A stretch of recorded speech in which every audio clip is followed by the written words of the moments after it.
Eipä kestä kiitellä jälleenkään.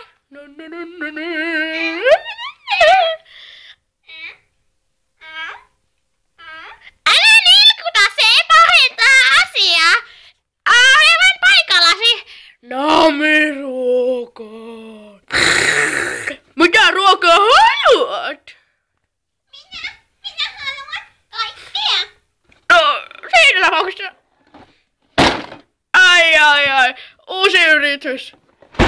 Ai, siinä on ruokaa. Sinulla ei varmasti nälkää.